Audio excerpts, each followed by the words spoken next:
Mai te whakawhiwhinga o te tohu tā mō ngā koha ki te ao Waiata ki te whai tohu mo te whakapau kaha ki te iwi Māori, te tai ao me te hapori. Tokorua ngā whakaihu waka tāne o te tai tokerau i whai tohu i te rānei.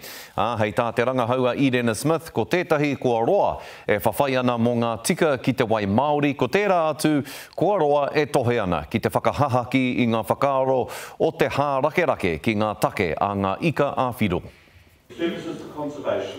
He hoia mo te oranga o te wai Māori a kua whakahonore tia ana mahi.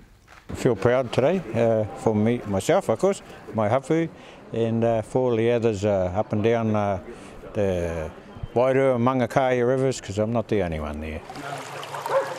E mōhio tiana a Milan Ruka o Whāngarei, moana mahi tiaki i te hauora o ngā wai i tōna takiwa, pakanga hoki ki ngā kamupene pātara wai, e tono ana kia tongo rātau i ngā wai pēnei i te tono mō ngā wai o Poroti.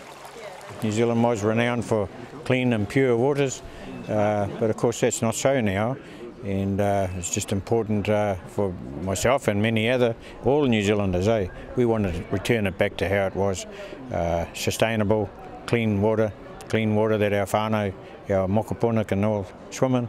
Mai i tētahi hoia o te wai ki tētahi hoia o mua atu mātauenga, ko Richard Shepherd kua huri ki te āwhinei tōna hapori, matua rā ki ngā tamariki o te kura tuarua o te kipunga. Tino aroha hoki au i tēnei tohu nei. E tohu tāku nei mō ngā tamariki ma rangatahi nei o ngā te kura te kipanga mai. Tērā hoki te momo mai māku nei. He oe, hei tā e nei toa e rua e horo kuku ana rāua kia whakawhiwhia rāua ki ngā tohu nei, hei whakanui i a rāua mahi nui. E mahi nui hoki wetahi o rātou e mahi ana hoki tēnei wahi mahi roto Whangarei nei. Nā te aha hoki titahi tangata e tuku atu hoki tāku nei ingo o tēnei tohu nei. Oh, it's a bit hard to front up for these sort of things, yes. Yes, I did consider that, but I got told I better step forward.